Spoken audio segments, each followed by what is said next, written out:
Lena stood in the doorway of the small, fading house, breathing in the cold desert air as if it could steady her shaking hands.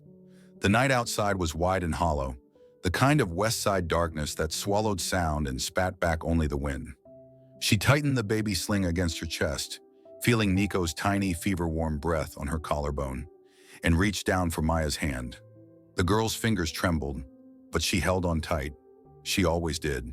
The house behind them no longer felt like a home, just four wooden walls soaked with shouting, slammed doors, and the shatter of glass that Travis never bothered sweeping.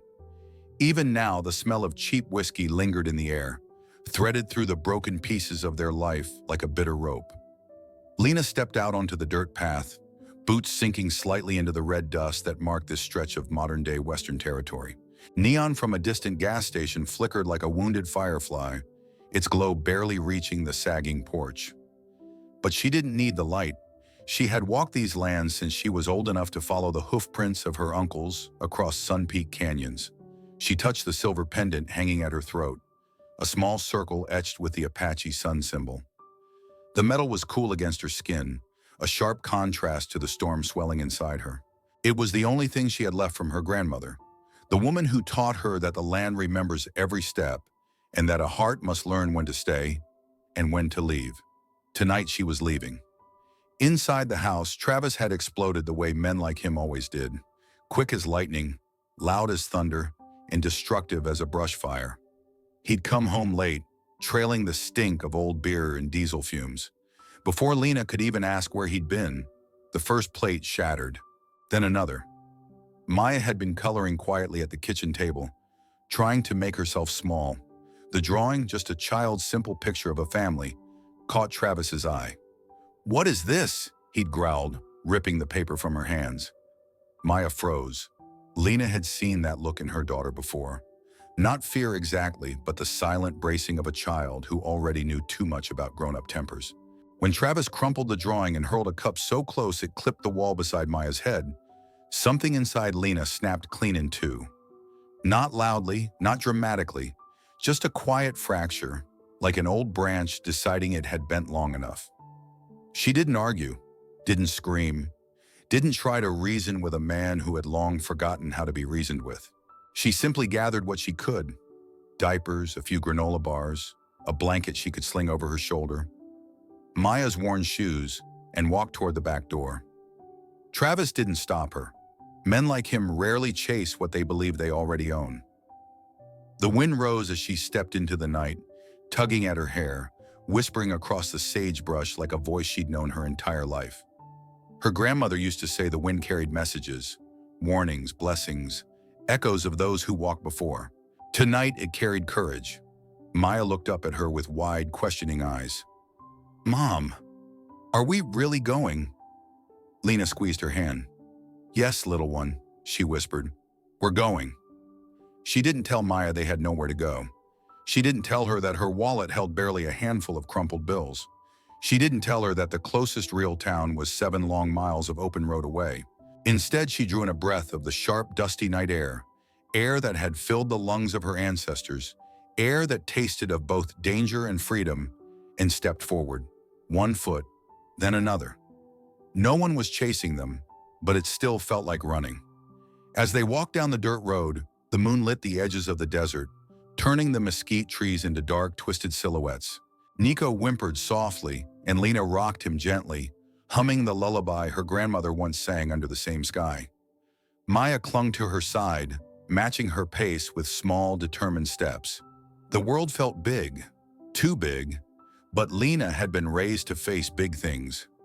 "Remember this, Lena," her grandmother used to say. "No one holds you down when the road ahead calls your name."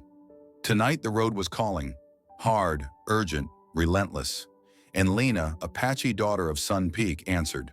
The laundromat was warm in the way a tired horse is warm, steady, worn out, but still breathing. The moment Lena pushed open the glass door, a wave of dry heat washed over her and the children. The fluorescent lights buzzed overhead like irritated insects, and rows of old dryers rotated with a steady thump, thump, thump. The rhythm strangely close to the Apache ceremonial drums she grew up hearing at sunset gatherings. Maya slid into a plastic chair near a humming dryer, tucking her knees to her chest. Nico slept against Lena's chest, wrapped in the baby sling that felt thinner each night. Lena rubbed her arms, trying to chase away the cold that had settled deep in her bones ever since they stepped away from Travis's house. It wasn't much, just a coin laundromat open all night on a lonely street. But it was shelter, for now. A man behind the counter glanced at them. He wasn't unkind, but he wasn't warm either. Just a man who had seen too many wanderers drift in from the streets with eyes like restless wolves. His gaze lingered on Lena's long black hair, her copper skin, the silver pendant resting against her collarbone. She'd felt that look all her life, not hostile, not welcoming, just waiting to judge. She settled beside Maya, placing a hand gently on the girl's shoulder. "You hungry?" Maya shook her head, though her stomach spoke otherwise. Lena reached into the diaper bag and pulled out half a granola bar, what remained of their earlier meal. She split it in two for Maya and herself, letting the crumbs fall unnoticed onto the dusty floor. Outside, the desert wind pushed against the glass as if it wanted in. After an hour, the attendant walked past and muttered, "You folks can stay till closing. Just don't fall asleep. My manager checks cameras." Lena nodded. She wasn't planning on sleeping anyway. Later that night, they boarded the city bus, Route 16, one of the few that ran until dawn. The air smelled of old vinyl seats, gasoline, and faint traces of someone's fried dinner. Maya curled beside her, head on Lena's arm. The bus rumbled as it turned through empty streets, passing shuttered storefronts and motels with blinking vacancy signs. The driver, an older man with a denim jacket and white stubble, caught Lena's eyes in the mirror. There was pity there, unspoken, uncomfortable pity. "You folks riding all night?" he asked in a drawl worn thin with years of desert wind. Lena hesitated. "Just need to keep warm." He nodded. "Ain't the first time, won't be the last." Then he went quiet, letting the road speak for him. Every time another passenger got on, Lena braced herself for stares. And they came. Sharp, evaluating looks from strangers, trying to guess whether she was lost, dangerous, or simply another native woman fallen through the cracks of America's promise. Some whispered, some ignored her. All of them looked. She held Maya close. "Shini iadi," she whispered in Apache. "My child, be strong." Maya repeated the words softly, her voice barely louder than the hum of the bus engine. "Shini iadi." For a moment, the word anchored Lena like a stake driven deep into sacred ground. It reminded her of nights beside the fire at Sun Peak, listening to her grandmother's voice drifting like smoke into the stars. But the warmth faded as quickly as it came. The next day they tried the shelters. 3 times Lena approached the counter. 3 times she was met with crossed arms and tightened lips. "You'll need ID. No documents, no placement. Policy's policy. We're full anyway." And always, always the lingering, suspicious look that seemed to say, "Another native woman looking for a handout. Another misplaced life no one wants to claim." Lena thanked them each time. It was habit, not hope, and stepped back into the wind. By late afternoon, her feet ached, her back burned, and Maya walked slower than ever, little shoes flapping at the soles. Nico fussed from hunger and exhaustion. The sky bruised into a reddish purple, the way western skies do when night comes riding fast. Lena stood on the sidewalk clutching her children, letting the cold sink into her bones. Cars sped by without slowing, the world rushing past her as if she were part of the dust. She lifted her chin to the desert horizon. "Mien tai ne tung thuok vetotien ta," she whispered in her own tongue. "Ma gio takon kong shinjok mot got ngu." The wind didn't answer, but it didn't push her back either. So she walked, because Apache women have always walked, through storms, across plains, against the world, carrying their children toward whatever scraps of hope waited ahead. And tonight, somewhere in this wide, unforgiving land, Lena prayed hope still existed. The cold that night was the kind of cold that didn't just settle on skin. It crawled beneath it, gripping bone and breath alike. The wind cut through Lena's jacket as she hurried down the dim street, Nico tucked against her chest and Maya dragging her tired feet beside her. The neon lights of the city had long since faded behind them, swallowed by the stretch of empty lots and quiet side roads that framed this part of the western town. Then she saw it, a white steepled church standing at the end of the block, its windows glowing gold like lanterns calling lost travelers home. Lena had never stepped willingly into a church.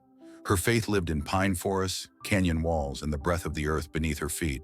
But her children were shivering, and the wind was behaving like it had a personal grudge against them. "Come on, little one," she whispered to Maya, "just for warmth." They climbed the steps. The heavy door resisted at first, as if testing them, before giving way with a soft groan. Inside, warmth washed over them like a blessing they weren't sure they deserved. The scent of old cedar benches and melted candle wax filled the air. An organist was practicing near the altar, the deep, wavering notes rolling through the room like wind slipping between canyon walls. Haunting, echoing, familiar in an uncanny way. Lena slid into a back pew, pulling Nico close. His tiny hands twitched against her chest, the feverish heat dimpling the fabric of her coat. Maya crawled beside her, reaching for the stubby crayon she kept in her jacket pocket. "Can I draw here?" Maya whispered. "Yes. Keep close." Under the soft amber glow of a single votive candle nearby, Maya began sketching. Slow lines, careful shapes. Lena leaned over and saw a little house taking form. Not the one they left, not the one Travis ruined with his anger, but something new. 4 sturdy walls, a chimney, smoke curling up like gentle hands, and a bright arching rainbow. Their dream house, Maya called it, a home stitched from hope rather than memory. Lena swallowed the ache in her throat. The organ's melody shifted, deeper now, almost mournful. The chords reminded her of the old songs her grandmother sang around the fire, melodies made of wind and earth and heartbeat. Songs that were fading from the world, sung less each year. Songs Lena feared her children might never learn. For a moment, she let herself drift with the music. For a moment, she felt almost safe. But safety never lasted long. A sharp click of heels echoed across the wooden aisle. A woman, stern-faced and straight-backed, approached with the authority of someone who had never known the cold Lena carried in her bones. "Ma'am," the woman said, folding her arms, "the service ended hours ago. The church is closing." Lena sat up. "We only need a little more time. It's cold outside." "I'm sorry," the woman said, though her tone lacked even a trace of apology. "This isn't a shelter." "We won't cause any trouble," Lena murmured. "That's not the point. We have policies." There it was, the same word she'd heard at shelters, clinics, offices, policies, rules, doors disguised as walls. Nico let out a weak cough, and Maya clutched the drawing to her chest. The woman's eyes softened for exactly half a second before the stiffness snapped back. "You'll have to leave now." Lena gathered her things without arguing. She'd learned long ago that some people thought empathy was a currency too expensive to spend on strangers, especially native ones. As they headed toward the door, a gentle voice called from the shadows near the side hall. "Wait!" A man stepped forward, the church custodian, still holding a broom. He looked nothing like the manager. Older, shoulders bowed by work, eyes understanding in a way that required no words. He crouched down to Maya's height and quietly placed a granola bar into her hand. "No sense facing the night hungry," he murmured. Maya glanced at her mother. When Lena nodded, the girl whispered, "Thank you, sir." His gaze shifted to Lena. "Wish I could do more." "You already did," she said softly. Outside, the wind howled like a lonely coyote across the empty street. Lena pulled her coat tighter and lifted her chin. The world had shown her 2 faces that night, one cold and rigid, the other quietly kind. But kindness, even in fragments, was enough to keep hope alive. She stepped back into the night with her children, the church door closing behind them like the end of a forgotten song.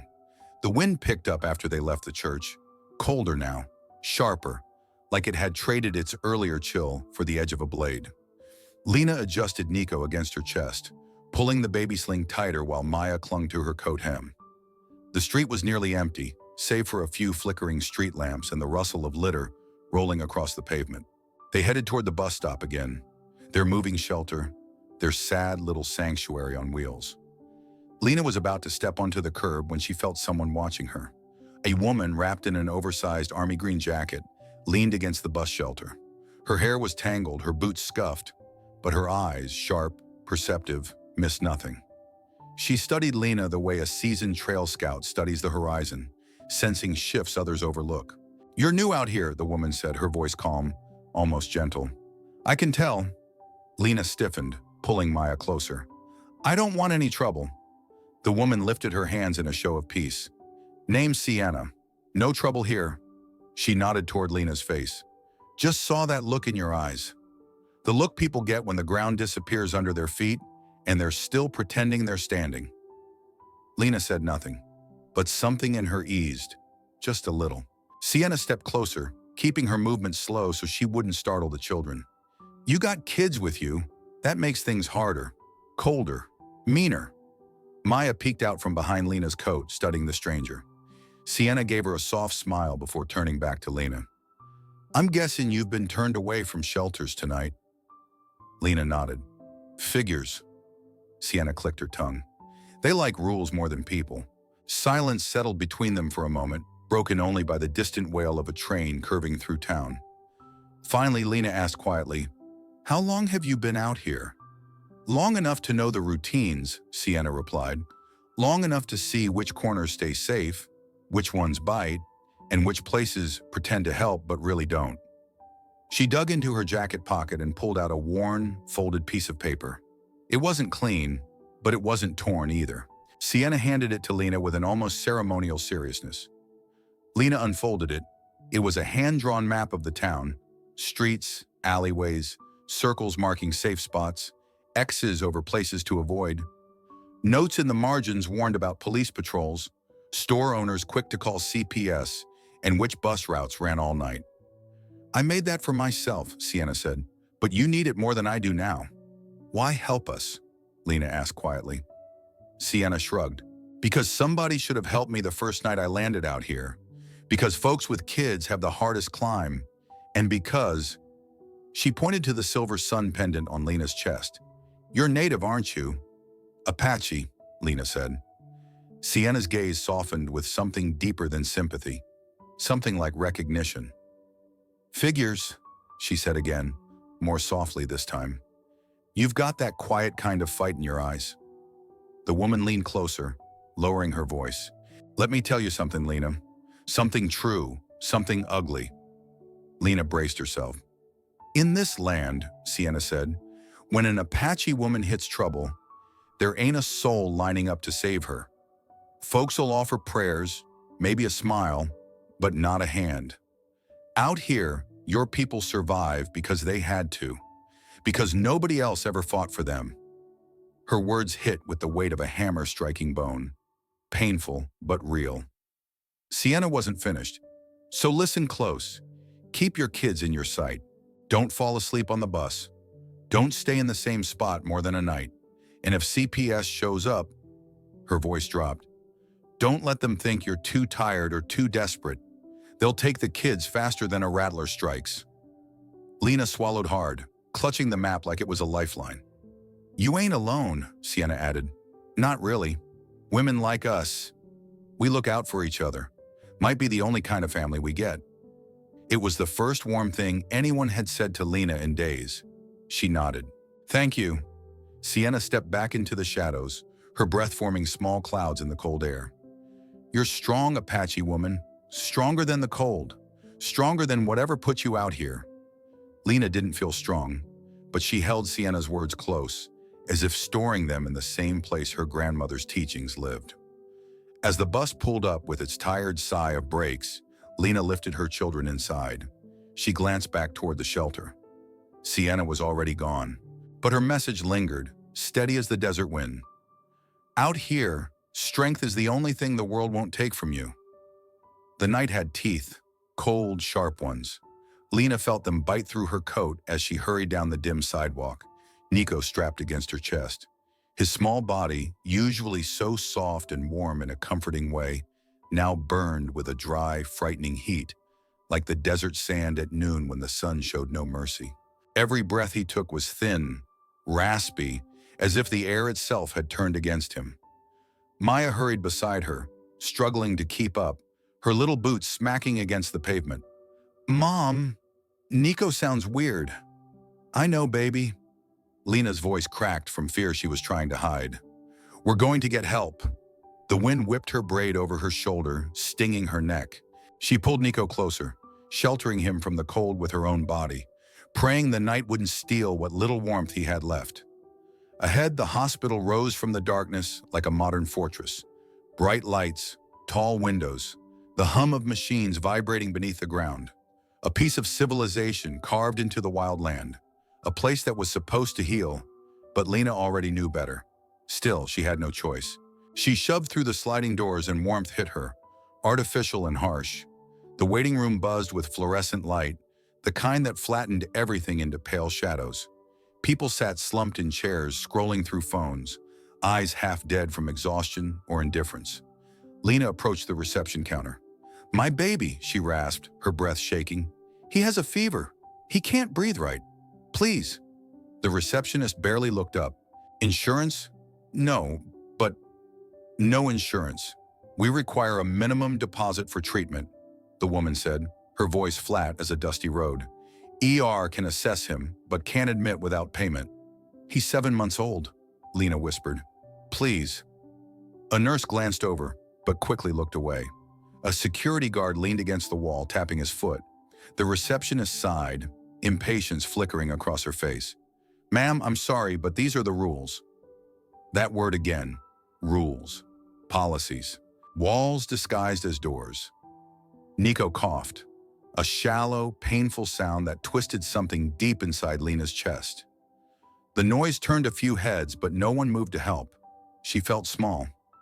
Smaller than she had in years. Smaller even than when Travis first raised his voice at her back in those early days. Because this wasn't one man's anger. This was a whole system turning its back.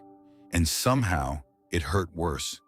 The triage nurse approached reluctantly. "Let me at least check his vitals," she muttered. She placed a thermometer under Nico's arm. The number beeped. Her eyes widened a fraction. "He's burning up. Dangerously." Then her voice dropped. "But without insurance, the doctor can only stabilize him, not treat him." Lena felt her knees weaken. "So what do I do?"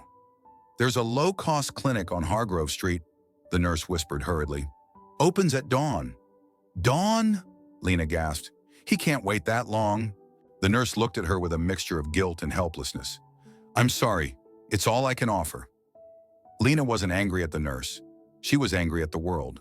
A world that built its hospitals on lands once walked by her ancestors, yet refused to help her child survive the night. She staggered out of the hospital with Maya clinging to her sleeve and Nico burning against her chest. The door slid shut behind them with a cold hiss, as if sealing them out of a place they were never meant to enter. Outside, the wind battered her face, stealing what little warmth she had left. Maya tugged her hand. "Mom, are we going back to the bus?" "No," Lena whispered. "We're going to the clinic. We wait there." "But it's dark." "I know." She crossed the empty parking lot, boots crunching on gravel. Her breath turned white in the air. Nico whimpered, a tiny broken sound. She reached the clinic, a squat, plain building with a dark sign and boarded windows on one side. The door was locked. A small bench sat under the awning. Lena sank onto it, pulling both children into her arms. She rocked them gently, humming a quiet Apache lullaby her grandmother used to sing beside the fire. A song of endurance, of desert nights and stubborn hearts. "Shini Adi," she whispered into Nico's hair. "My child, hold on." Hours stretched like long shadows. Her body trembled from cold, her fingers numbed. Fear gnawed at her like wolves circling in the dark. She looked up at the sky, vast, indifferent, yet familiar. The same sky her ancestors had prayed under. The same sky that had watched over their trials. "Even here," she murmured, voice cracking, "in the land of my people, there is no place for me." But she didn't stop rocking. She didn't stop humming. She didn't stop fighting. Because Apache women did not bow to the night. They outlasted it. By the time the clinic unlocked its doors at sunrise and the doctor placed the first dose of antibiotics into Nico's tiny mouth, Lena had gone more than 24 hours without sleep. Her body felt like an empty canteen, shaken, drained, rattling with what little strength remained. Still she walked, for Maya, for Nico, for whatever scrap of hope lay on the next street. The morning wind cut through her like a dull blade as she headed toward the public library, the only warm place open to strangers without questions. She pushed through the glass door, the familiar dry scent of old books and carpet cleaner, greeting her like an embrace she didn't know she needed. "Library's open," the children's librarian called from behind the reference desk. "Family room's in the back if you need quiet." Lena nodded gratefully. She carried Nico, still feverish but breathing easier, into the small family room. It was hardly bigger than a storage closet, but to her it felt like a temporary sanctuary, a last Apache shelter in a land that had forgotten its peoples. She eased into the rocking chair, its wooden frame creaking softly beneath her. The motion of rocking, forward, back, forward, lulled Nico's breathing into slower rhythms. Maya curled on a cushion near the door, flipping through a picture book with heavy eyelids. "Mom, are we safe here?" Maya whispered. "For now," Lena murmured. "For now we're warm." She meant to stay awake, meant to watch both children, meant to listen for anything out of place. But exhaustion doesn't ask permission. Her head drooped, her arms loosened. The room blurred until everything turned to quiet shapes and muted color. She sank into a sleep so deep it felt like falling through cold water. She didn't know how long she'd been out before the scream pierced through the haze. "Mom! Mommy, wake up!" Maya's voice, small, terrified, cracking apart like a bird crying out in a storm. Lena jerked awake, heart pounding. The world snapped back too fast. The walls, the bookshelves, the terrified face of her daughter pulling at her sleeve. "Maya, I'm here. I'm here." Lena grabbed her hand, wincing at the weakness in her own voice. The door flew open. The librarian stood there, breathless, concern etched deep into every line on her face. "I couldn't wake you," she said. I'm calling for help. You collapsed." "No, please." But the librarian was already on her phone. Sirens wailed outside minutes later. They carried Lena out on a stretcher, Nico held close by the librarian, Maya gripping her mother's coat with white knuckles. Townspeople glanced over as the ambulance doors slammed shut. Some curious, some sympathetic, others indifferent, as if scenes like this were just another chapter of Western life. Inside the ambulance, the lights blurred. A paramedic spoke, but Lena couldn't catch the words. Her body shook, and darkness came again, heavy and unavoidable. White light struck her eyes when she woke next. Cold, sterile, blinding. She lay in a hospital bed, an IV line taped to her arm, the steady beep of machines filling the room like metallic heartbeats. Then she saw them, two figures standing near the foot of her bed. Child Protective Services. Her chest went cold, colder than the night wind. She tried to sit up. "My children, where?" "They're safe," one of the agents said, palms raised. "We just need to talk." Terror clawed its way up Lena's throat. "Please, don't take them." "We're not trying to," the woman said gently. "We just need to understand what happened. You collapsed from dehydration and exhaustion, 24 hours awake, no shelter, no proper meals." She glanced at the chart. "It's a miracle you've kept them this safe." Footsteps approached. A woman with warm eyes, desert tan skin, and a denim jacket walked in carrying a clipboard. She introduced herself with a kind smile that cut through the frost in Lena's chest. "Name's Gloria," she said. "Social services, and before your heart jumps out of your body, I'm not here to punish you. I'm here to help." Help. A word that felt unreal. Gloria pulled up a chair. "The librarian posted what happened on the town bulletin board and local page. Half the town is talking about you. People are shaken. Many want to help." Lena blinked. "Why?" "Because," Gloria said softly, "you've been through hell, and you kept going. People are beginning to see that." Maya rushed in then, led by a CPS worker. She leaped onto the bed, hugging Lena so tightly that Lena felt her ribs ache. Nico was carried in next, cheeks still flushed but no longer burning, tiny hands reaching for his mother. Lena held both children, breath shuddering. For the first time in weeks, she didn't feel invisible. She felt seen. She felt held.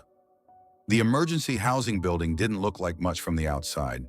Just a squat, sun-faded structure wedged between an abandoned feed store and a shuttered pawn shop. But when Gloria led Lena and the children up the wooden stairs, the air smelled faintly of pine cleaner and warm dust. It was the smell of a place that had seen too many broken stories, but still tried to stay kind. "Here we are," Gloria said, unlocking a door at the end of the hall. "It's yours for 2 weeks. Get some rest." The door swung open with a soft groan. The room wasn't big, maybe the size of a single cabin in an old frontier camp, but to Lena, it felt like stepping into a different world. The overhead light flickered gently, illuminating a small bed, a cracked dresser, a tiny table with 2 mismatched chairs, and a window that faced the orange-pink glow of late afternoon sun. A kitchenette stood in the corner, stocked with a few canned goods lined up like little soldiers trying their best.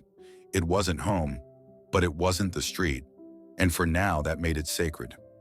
Maya darted inside before Lena could say a word, her boots tapping excitedly across the linoleum floor. "Mom, it has a window!" she shouted, running over to press her palms to the glass. "And a table, and a real bed!" Her voice carried a joy so rare these days that it hit Lena straight in the chest. The girl ran her small loop around the room, bed to table, table to window, window to Lena, as if mapping the territory of a newly claimed frontier. Nico, worn out from fever and the long night before, slept heavily in Lena's arms, his breathing soft and steady. She laid him gently on the bed, pulling a donated blanket over him. He didn't stir. Gloria pointed toward the corner. "The community dropped off supplies for you." Lena turned and froze. Boxes, 3 of them, stacked neatly like offerings in an old desert shrine. Inside, a pair of brand new children's shoes, tough leather soles built for wandering, blankets thick enough to stand up to mountain cold, formula cans and baby wipes, warm jackets, and envelopes of gift cards. Grocery stores, discount marts, even a restaurant or two. More generosity than Lena had seen in years. Her throat tightened. She hadn't expected this. Not after nights of being turned away. Not after being seen as a problem, a policy issue, a burden. "People care more than you think," Gloria said, reading Lena's expression. "Sometimes it just takes the right story to shake them awake." Lena brushed a finger across the soft wool of a blanket. It reminded her of the ones her grandmother wove. Tight patterns, warm colors, threads layered with meaning. The memories rose so quickly she had to close her eyes. She whispered under her breath in Apache, letting the ancient syllables roll out like a prayer carried on smoke. "Hey, ancestors, protect my children." Her grandmother used to say those words at night over the cradle board, the fire casting long shadows across the dirt floor of their family lodge. Saying it now felt like reaching across time to touch a hand that still guided her. Gloria placed a gentle hand on Lena's shoulder. "Get some rest. I'll be back tomorrow." After she left, quiet settled over the small room. Soft, warm, unfamiliar. The kind of quiet that didn't threaten or judge. A quiet with edges smoothed by safety. Lena sank into the chair beside the bed and let the stillness seep into her bones. Maya climbed onto her lap, resting her head against Lena's chest, listening to the steady beat of a heart that had carried them through too many storms. For the first time in days, Lena allowed herself to exhale fully. The room held her breath like a promise. She didn't know what tomorrow would bring, whether this shelter was the start of something better or just another brief stop along a hard road. But for tonight, the desert wind couldn't reach her children. Travis couldn't reach them. The world couldn't demand anything from her. It was a pause, small, fragile, precious. A resting place before fate turned its next page. And deep down, beneath exhaustion and fear, something stirred inside her. A sense, quiet but undeniable, that life was shifting. That the land, the ancestors, and whatever force had carried her this far, were preparing her for something she could not yet see. The storm wasn't over. But for now there was peace, a brief, tender peace, like the still air right before the desert wind changes direction. The morning sun had barely climbed above the rooftops when the knock came. 3 firm taps, steady as a judge's gavel. Lena froze mid-step, a spoonful of oatmeal hovering in her hand. Maya stopped spinning in circles around the tiny kitchen. Even the air seemed to hold its breath. Nobody knocked on their door. Nobody even knew this room existed. Her first instinct, danger. Her second, CPS again. Her third, one that made her stomach twist, was Travis. She wiped her palms on her jeans and edged toward the door. Through the peephole, she saw a flash of black fabric, polished shoes, and a silhouette too straight back to belong to any neighbor she'd met these last few days. "Mom?" Maya whispered. "Who is it?" "I don't know," Lena murmured. "Stay behind me." She cracked the door open. A man stood there as if he had stepped out of an entirely different world, one of climate-controlled office towers and expensive cologne, not dusty hallways and shelters for the displaced. He wore a tailored black vest over a crisp shirt, a dark suit jacket draped over one arm. Behind him, a sleek black sedan sat at the curb, so shiny it reflected the sky like a mirror. He removed his hat, a simple gesture, old-fashioned enough that it reminded Lena of ranchers tipping their hats at the edge of tribal gatherings long ago. "Ms. Lena Greyhawk?" he asked, voice smooth as gravel polished by river water. Lena's shoulders stiffened. "Who's asking?"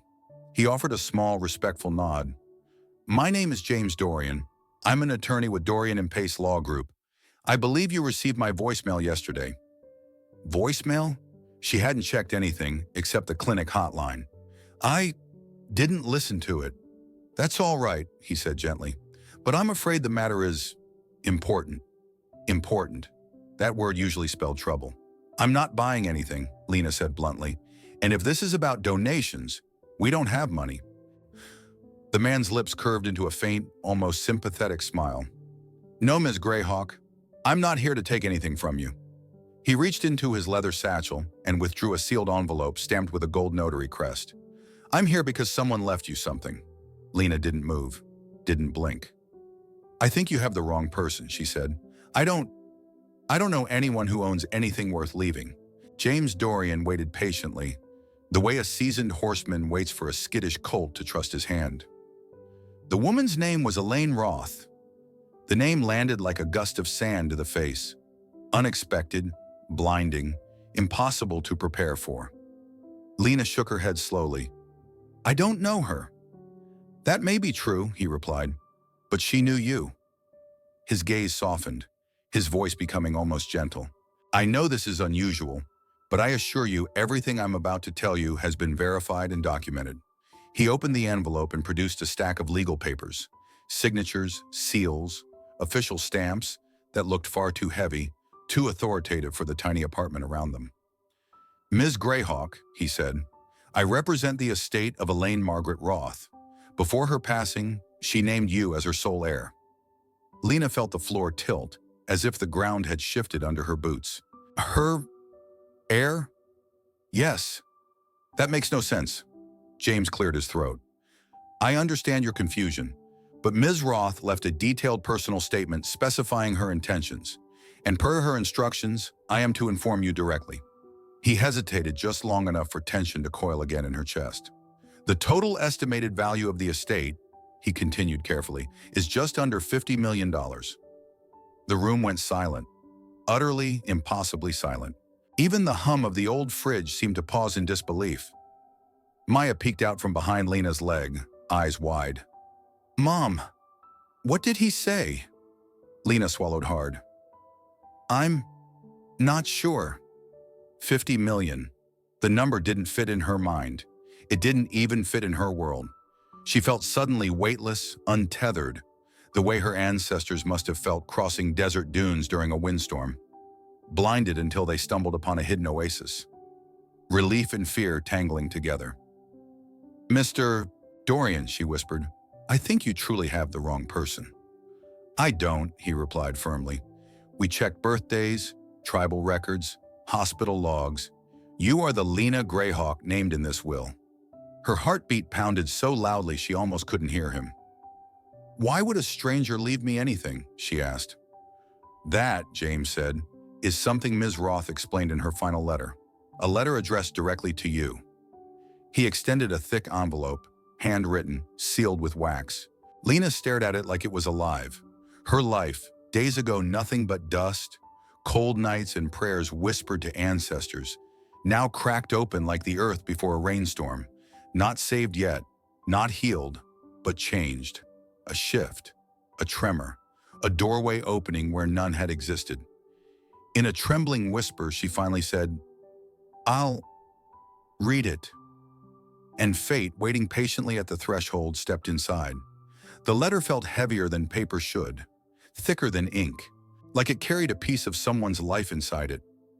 Lena sat on the small bed, Nico asleep beside her, Maya curled against her hip. The room was quiet except for the soft hum of the heater, a modern stand-in for an old desert fire. Outside the window, late afternoon sunlight stretched across the rooftops like a long, tired sigh. She broke the wax seal. Her hands trembled. The handwriting was elegant, steady, drawn with the careful patience of someone who had lived long enough to understand what words could mean to a wounded heart. "My dear Lena," the letter began, "if you are reading this, then I am finally where the desert wind has been calling me for years." Lena's breath caught. The voice on the page felt alive, warm, human, familiar in a way she didn't expect. Elaine Roth continued, "You may not remember me clearly, but I remember you. I remember everything. The winter you found me sitting outside Dawson's Market, too proud to call for a ride, too stubborn to admit I was shaking from the cold. Most people walked past. Some looked at me like I was nothing but another old woman losing her way in the world. And then you appeared." Lena swallowed hard. She did remember. She had almost forgotten, but the memory rose like a lantern, lighting the edge of an old trail. A woman sitting on a frozen bench, hands stiff, face pale. Lena had been coming home from her shift at the diner. She had no money to give. Travis watched every dollar, but she had warmth. A cup of hot tea from her thermos, the green-blue Apache scarf her grandmother had woven, and her time, 20 minutes walking the woman home, talking to her the way Apache families speak to their elders. Slowly, respectfully, without pity. Elaine's letter continued. "Your scarf, you wrapped it around my shoulders as if I were kin. It was the first time in years anyone touched me without expecting something in return. You walked beside me like a granddaughter guiding an old soul back to her campfire. You treated me like a person, Lena, not a bank account, not a charity case, not a burden." Lena wiped her cheek quickly before Maya could see. "In the months after, I saw you around town, walking to work, holding your little girl's hand. You always looked exhausted, but you never looked unkind. You had the eyes of the West in you. Not the wealthy West, not the cowboy movie West, but the real West, made of grit, truth, and tenderness." The letter's next lines tightened Lena's chest. "You once told me in passing that your dream was to draw children's books, stories for kids who felt forgotten, stories where little native girls could be the heroes instead of the tragedies. Do you remember that day? I never forgot it." Lena pressed the page to her chest for a moment, her breath unsteady. She did remember. It had been an offhand confession, whispered while juggling a toddler and tips from a 12-hour shift. A dream she buried because Travis called it useless. Yet this stranger, this wealthy, lonely woman, had held on to it. Elaine continued, "I wanted to help you then. I truly did. But every time I reached out, every time a program tried to contact you, your husband blocked the calls or cursed out the staff. You were drowning and didn't even know someone was trying to throw you a rope. So I helped in the ways I could, quietly, anonymously. The toy drives you thought were random, the discounted clinic visits, the school supply boxes that showed up by accident. None of it was an accident. I just never wanted to embarrass you. I remembered how proud you were that night you wrapped me in your scarf." Lena stared at the ceiling, fighting the ache rising in her throat. How much had this woman seen? How much had she cared without being seen in return? The letter began to close like a gentle hand. "I had no children. No family left that wasn't more interested in my money than my breath. But you, Lena Greyhawk, in you I saw something this modern West rarely shows anymore. A soul that still carries truth in its bones. In you I saw kindness without expectation, strength without noise, a heart fierce enough to shelter two children in a world that had already tried to take everything from you. In you, I saw a spirit my ancestors would have respected. So when I leave this world, I choose to leave what I have to the only person who ever reminded me of what it means to be human. In you, I found the rarest thing in the West, a true soul. Lena lowered the letter slowly. Her hands shook. Her breath trembled. Her heart felt both heavier and lighter than ever before. Maya leaned against her. "Mom, are you okay?" Lena kissed the top of her daughter's head. "Yes," she whispered. "For the first time in a long time, I think I am." The day Lena signed the final documents, the world felt strangely quiet, like the desert right before dawn, when even the wind pauses to listen. She stood outside the community housing unit, Nico perched on her hip and Maya clutching the hem of her coat. The air held a thin morning chill, the kind that hinted both winter and possibility. James Dorian's black sedan pulled up with its usual muted elegance. But today, he didn't look like the untouchable man from a different universe. He stepped out slowly, respectfully, as if aware that this moment required something gentler than professionalism. "Ms. Greyhawk," he greeted with a small nod. "Before we finalize things, there's something I've been asked to return to you." He reached into his leather briefcase, the same one that had carried papers worth millions, and pulled out something wrapped in a protective cloth. Not legal documents, not contracts, a folded piece of fabric. Lena's breath caught before she even touched it. James unwrapped it carefully. The Apache scarf, the same blue-green woven cloth she had wrapped around Elaine Roth on that freezing night years ago. The scarf that carried her grandmother's patterns, woven with stories, songs, prayers. She had forgotten it existed, convinced it was lost to time. But here it was. Its familiar colors shimmered like a piece of the sun-peaked dawn. James placed it in her hands. "She kept it," he said quietly. "She left instructions for it to be returned to you. She considered it one of her most cherished belongings." Lena's fingers trembled as she lifted the scarf to her face. The fabric still held the faint scent of sage, desert wind, and something older, something that felt like home. She pressed it to her forehead. The tears came fast. But they were not the tears of fear or exhaustion she had known these last months. These were Apache tears. Tears that released the spirit after years of being pressed under stones too heavy for one heart to carry. Tears that honor ancestors. Tears that cleanse. Maya watched her, eyes wide. "Mom, why are you crying?" Lena knelt down, wrapping the scarf around all three of them. Herself, Maya, Nico. "Because someone believed in us," she whispered, "and because we made it through." She lifted her chin, drew a steady breath, and let the strength of the moment root itself in her bones. "We're going to build a home," she told her children, voice steady as desert rock. "Not just for ourselves, but for the woman who trusted us with her last breath." Maya smiled, small but bright. "With a window and a big table?" "Yes," Lena said, "and a place where no one can ever take your drawings off the wall." James cleared his throat softly. "There's no rush, Miss Greyhawk. Whenever you're ready, I'll walk you through next steps." But Lena already sensed the shift in her soul. She wasn't afraid of decisions anymore, or the future, or what it meant to carry a fortune she didn't ask for. She was the daughter of Sun Peak, Apache blood, Apache heart. She would honor that. When James left, the room grew quiet again. The morning sun spilled through the window, painting warm streaks across the worn floor. Lena stood by the window for a long time, holding the scarf as if it contained the pulse of generations. Beyond the rooftops, beyond the town, she imagined the red dust hills of Sun Peak, the place where her people watched the sun rise from the earth like a living spirit. She imagined the sandstone cliffs, the whisper of pines, the slow hum of wind carrying stories older than any map. Now she understood what Elaine had seen in her. Not charity, not pity, but the spark of something enduring.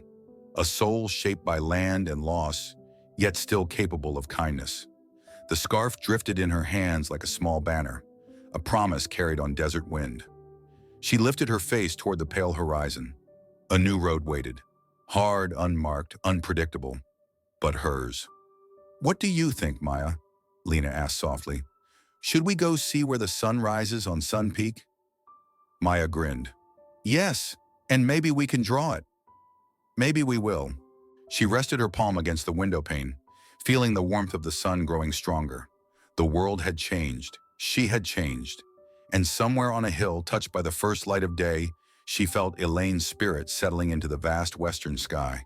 Quiet, free, at peace. Lena inhaled deeply, letting the dawn steady her. Then she asked the question she had never dared speak until now. "If life gives you a second chance, what will you build with it?"